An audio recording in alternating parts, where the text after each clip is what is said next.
Hello, I'm Brad Sarin, Superintendent of the Sun Prairie Area School District, and I'd like to welcome you to Conversations with Ollie.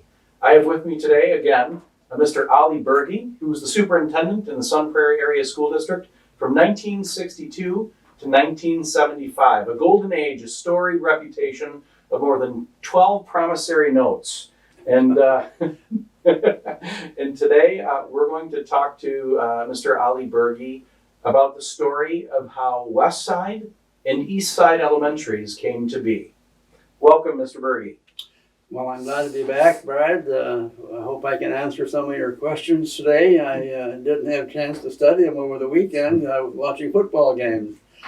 12 promissory notes isn't quite accurate. It mostly were actual referendums and a few promissory notes. Gotcha.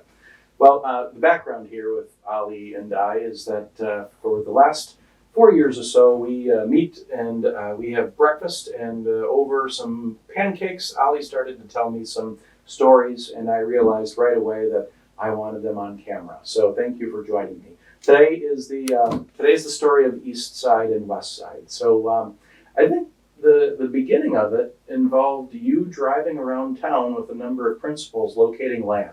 Why don't we start there? Right, yeah, we finished the North Side addition, and now we had to move on from there and build some more schools because our students kept enrolling and our students kept increasing our sizes, and so we needed more room. So I took the principals, Mr. Dunn and a couple of elementary principals. Mr. Dunn was the elementary supervisor at that time. And said, let's drive around and see what we can find for some sites for some future schools. So we did, and we actually found 2 sites that we thought were ideally located for elementary schools. And then while doing that, we just noticed a 3rd site for a future school, which was really out in the country at that time. It was way out there, what we call now Thompson Road. But at that time, it was part of Birkenbein Farm. So we thought we ought to take a look at that too. Anyway, I called a couple of school board members after that and took them on the same type of a tour so that at the next board meeting, we could discuss the purchase of 3 different sites, at least 2, and if they wanted to go with 3, which they did. And so we ended up purchasing 3 sites at one time. 2 so-called within the village that was a village at that time, the village of Sun Prairie, and 1 out in the township. And it was successful, and we decided then to proceed to build the schools. There was strong pressure from both the east side of Sun Prairie and the west side of Sun Prairie, and by saying east side and west side, it certainly wasn't like it is today. And they weren't very far off Main Street, you might say. And it was obvious that both sides felt they deserved a new school. The east side, because they were the natives of Sun Prairie primarily, had been here a long time. And the west side was because they were much larger. They were growing very rapidly. So I mentioned to the board that this is going to be a tough referendum. The east side isn't going to be voting for one if we decide to put it on the west side, and the west side isn't going to be voting for one if we decide to put it on the east side of town.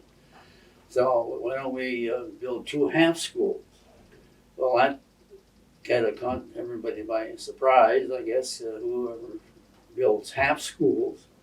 But after thinking about it and not looking for another bitter fighting referendum process that we had been going through several times, decided, well, that'd be one way to get 2 schools built, at least rooms, 2 half schools built, and not have a bitter controversy within the village of Sun Prairie.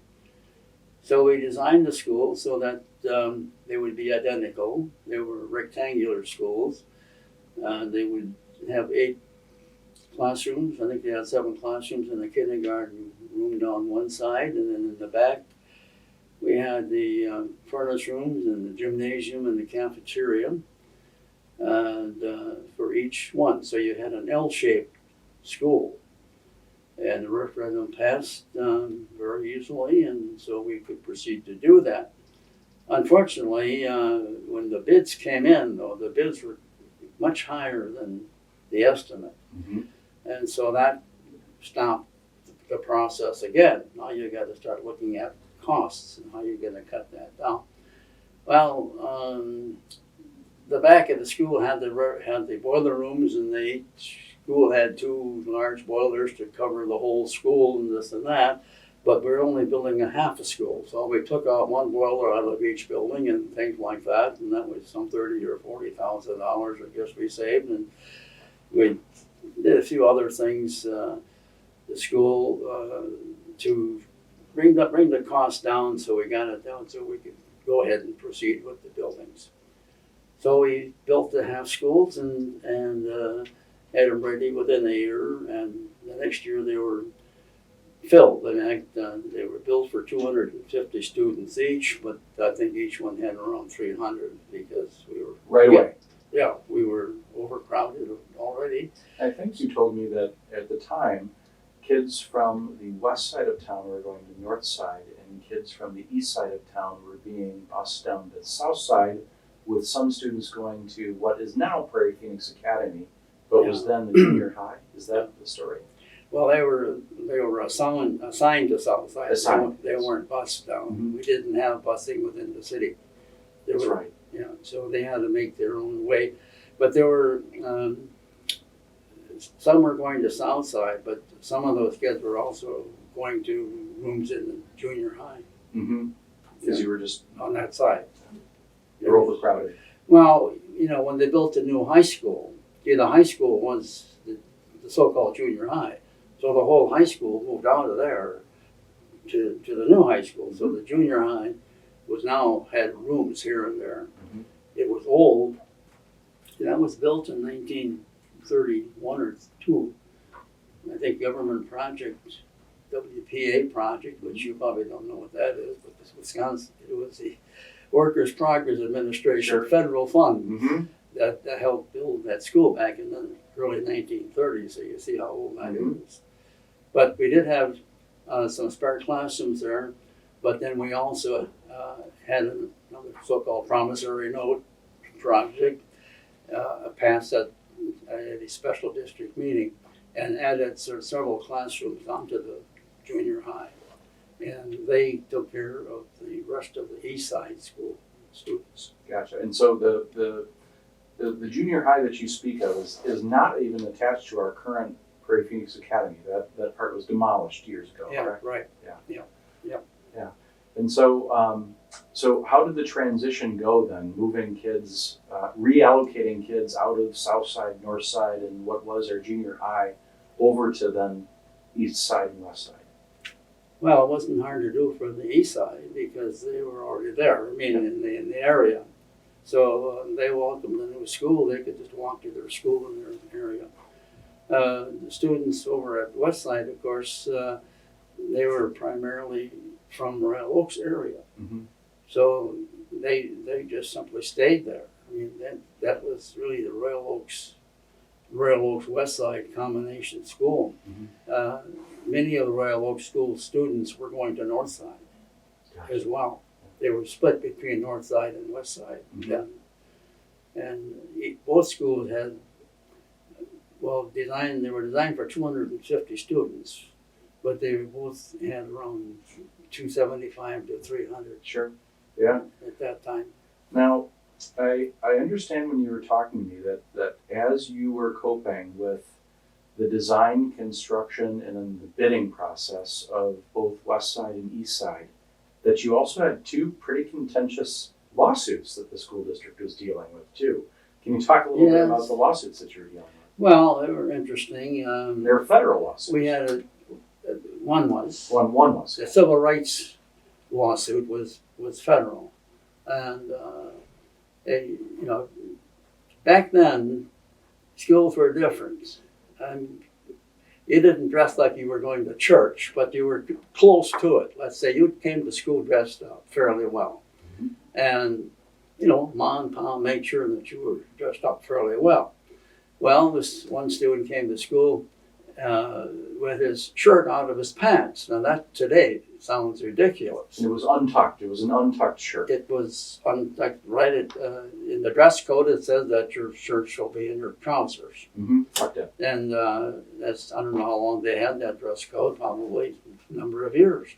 Never paid any attention to it. Suddenly, this one student decided, I'm going to have my shirt outside of my pants.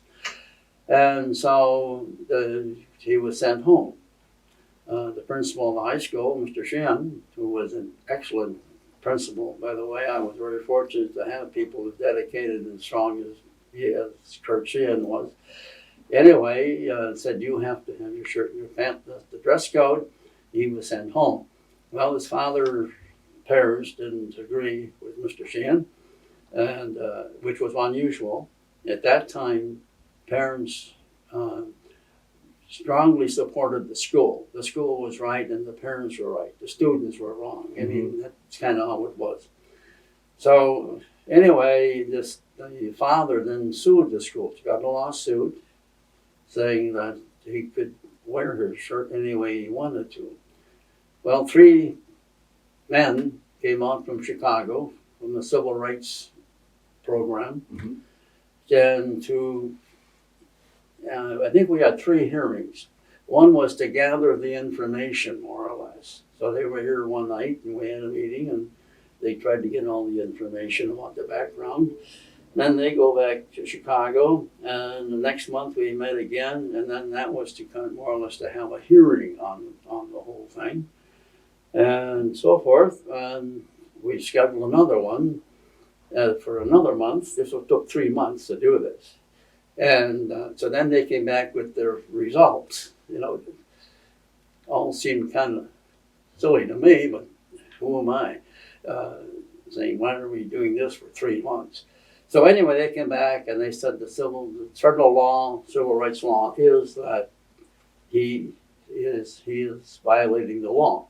The girls can wear their blouses or shirts outside of their skirts, so to speak, and if they can do it, the boys can do it, and therefore it's violating the law. Therefore, you must change your civil law. So the school district rule was violating the law. The school dress code was violating the law, requiring that you have to treat the boys and the girls equally, and this was an unequal whatever. And so we changed the law. I mean, that was the way it was. We could have done that rather quickly, but some members of the board, and I give them credit, I mean, I'm not saying this negatively, I'm just saying they think, well, we want to hear this thing out. We just didn't want to have one of our rules taken away just automatically. So that's why we went on for 3 months. I think we knew all along that we were ready to the law. So we had to change the rule, and the boy came back. And fortunately, the father gave up the lawsuit, and it all ended amiably and peacefully ever after. And now today, even my son is probably at school right now with his shirt untucked, and he's at the high school. And that came from that lawsuit. Well, it's probably 90% of them. Different well, times. It was a different world then. I mean, parents were very concerned about their kids. I mean, almost all parents. This particular parent, well, I know, was a little different, a little more hard-nosed, but I mean, strong. I know the man. He was a fine man. So I'm not anti the guy. He had a right to do it, and he did. But kids came to school different attitudes. I mean, you didn't have to teach them, the mores or the codes or the things like that at that time. They got that at home. Yeah. Different times. So, and I also understand the other lawsuit that you had dealt with involved what was called head of household site. Yeah, discrimination. Yeah. So talk a bit about that. Well, we had a policy that was developed through our negotiations and things like that. The negotiations were hot and heavy back in those days, long nights, bitterness, things like that. And one of the things that was placed into our particular, which was here before I got here, which is not only here, but I mean, it was unique here. I don't know how many districts had it, but it wasn't unique here. Many of them had it. But it provided head of the household payments, additional payments above your code. In our case, it was $300 above whatever our salary schedule was, to encourage, for example, certain teachers from staying and things like that. Now, sometimes you had a husband and wife in this system. Well, the husband would get $300 more than the wife doing the same thing. In this particular case, there were 6 teachers that were involved. Now there were many more that had a household, but 6 of them that led the suit that was discriminatory. And these 6, they happen to have husbands that all went to the University of Wisconsin. And who were students that weren't working. They weren't working, they were students. Yeah, so their husbands were students. That's right. But the wives were head of household and working. That's right. But they weren't getting the head of household pay because, their husbands weren't here. Now, if they would have been teaching here, they would have got the head of the household. So, it was an obvious discrimination after you get to think about it. But anyway, we had to change that rule too, and dropped to $300 actually. And so actually, they lost money because then everybody got the same. But it went through an arbitration hearing. Not hearing, did I say single? It was not single. I don't know how many nights we met on that one, probably 5 or 6 nights with an arbitrator, arguing the cases and so forth. And then we dropped, no, we didn't drop the thing. These 6 teachers got to $300. That's right. And you're going back 50 years, I'm a little foggy on some of these things. That's right. So we had to pay these teachers additional $300 that their husbands were over in the university. Sure. Right. So, and one of the neat things about the conversations with you, Ollie, is that you echo the complexity of some of the things that we deal with today in terms of the school district growing and just relations among our work staff and doing the right thing and being in situations of making, of having opportunities to make great decisions. So I always appreciate your stories. One last thing. As we were talking right before we went on air here, you told me about the little known plan for a pool in between the new high school, which is now Cardinal Heights, and what was Southside Elementary School, and how there was a plan to do that. Just talk a little bit about that. Well, it wasn't a major issue in essence, but there was a group that each time we had an addition, that would come up and want to have a pool added to it, and we did think about having a pool on the back end of our high school when we actually bought the land way back in the first hearing, first thing from Joe Hanley, putting a pool in the back. And in fact, we even had Kramer from the Cheeseman out here was offering to pay a pretty good share of it, contribution. But it just died and so forth. Well, now we were building these other buildings up with the auditorium and that. And of course, when the auditorium in that side, that end of the building was completed, there were 10 or 12 acres of land between the high school ending and the Southside Elementary School, which I keep saying nobody knows anything about the Southside Elementary School. But it was a nice school, very nice elementary school.